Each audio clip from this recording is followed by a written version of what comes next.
Your thoughts about the supernatural, if you ever share them with people? Yeah, I do. I've been an atheist as far back as I can remember. Okay. I do remember that my the communications, media relations director of the ACLU when I first became president said, Nadine, I wish you wouldn't describe yourself publicly as an atheist and who never wanted children.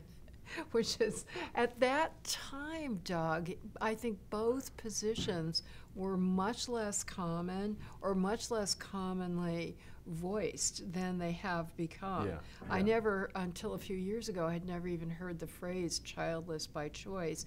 And to be I have, not until recently, like in the last few years. And to be an atheist was so...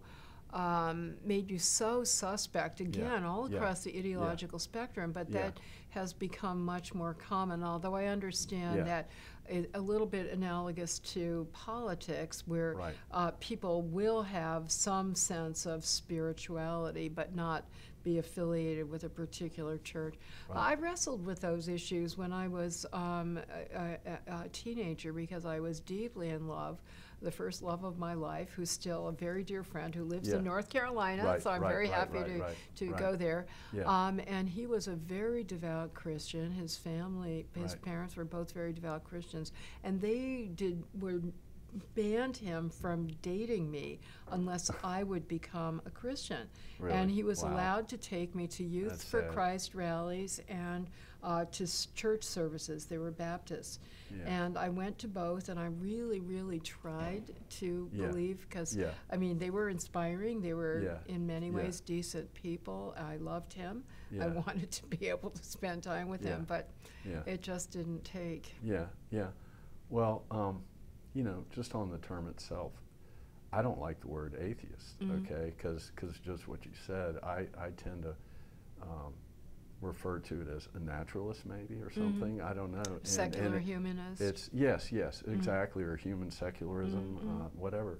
And, you know, and the other thing is, and Haidt points this out, he's gotten very articulate about this, you can be spiritual without believing in the supernatural or God or and you're absolutely right. The terminology, so sometimes I think, you know, maybe one has a simplistic concept of what it means to believe in divinity. When my parents sent my brother and me to Unitarian Universalist Sunday school because they wanted us to have some background in religious type concepts, and I remember the Unitarians were excellent about reverence for life. You know, I remember the major hymn was "For the Beauty of the Earth." I mean, we're never taking for granted, and that somehow, you know, it's miraculous if you just. There's a lot going on, right? Yeah, there's a lot going on, and you know, having interviewed all these people now and seen, and we do interview all different types. We focus maybe 40% in one core area, but whatever that is.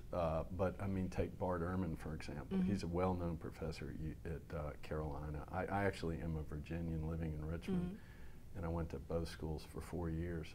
But I mean, he'll tell you, I was a fundamentalist Christian. You probably know this, for well into my probably 30s, and I was teaching, and I taught a class on evil for 10 years, and I basically talked myself out of it, you know?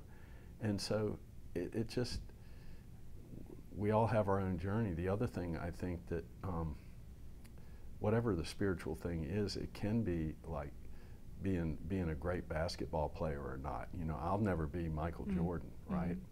And there are natural abilities we have, and they lend us to certain places, and so it's all an individual journey like that. So I really appreciate you being straight in your straight talk, and I think that goes a long way. All right, let's go to free speech. Here's that dreaded question. May I say something, Doug, which it should go without saying, but it doesn't? There are a lot of intellectuals who look down on people of faith. Right.